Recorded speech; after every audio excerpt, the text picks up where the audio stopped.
The biggest challenge is the population. We are the second most population in the world, country in the world, and the literacy. We have this problem where it's very difficult to go down, and India is a young country. We have almost more than 60% of population young. So we have a lot of hope, and we hope that we should be able to create that society which can be a future vision for our children. Yeah. Yeah. And what about the technology in your country? Is it well built, or? The technology is coming up in a big way, and that's what I shared, that we are the second largest users of mobile phones in the world. And so technology is being taken up. So right now in the urban areas, I need to have a housekeeping. I have an app to use call the housekeeping to take care of my home. So all that is happening in a big way. But we are a very divided country in terms of the economic situation. So there are a lot of people who are very rich. Some of the most richest people are from India.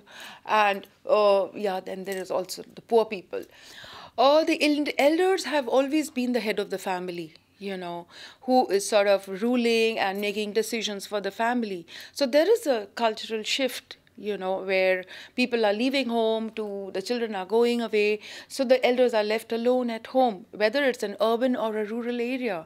But the bottom line is that the elders are getting socially isolated and abused. And because we have 8.6% elders in the country right of today, and that's not a huge number in terms of percentages, but huge in terms of the population that we understand that India has. So, and that population is going to become a big burden for the health care in future, or in maybe the next 10 years.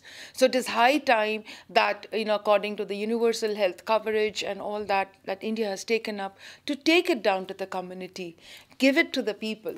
It should be in the hands of people that the health should be in. And when they require, they should have people to help them through that, yeah. And what do you think about ALEC, the conference, so far? I think I love it, because I've been to Europe before, not to Sweden, and I have learned a lot from Sweden, because the WHO Active Aging program is actually a European-based work that was done in Germany. And so when I started the work in 2009, and people in India said, "Oh, she's crazy. This doesn't work here."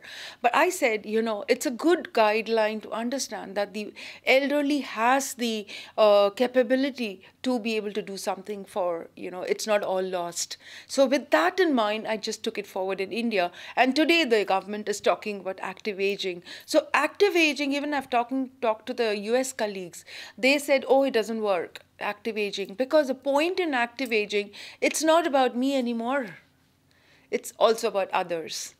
So we are still in the point of, it's me, myself, but it's time that we go out and see it's for others. So I was just seeing the video before we started the keynote on Sweden and Norrbotten, and how, we are trying to become a community over here, which is going to have the human feeling and the interaction. So we need to do that, and I think we are a good country to be able to showcase the effect of human interaction, to have a proper ecosystem, and then take up the technology or whatever we can,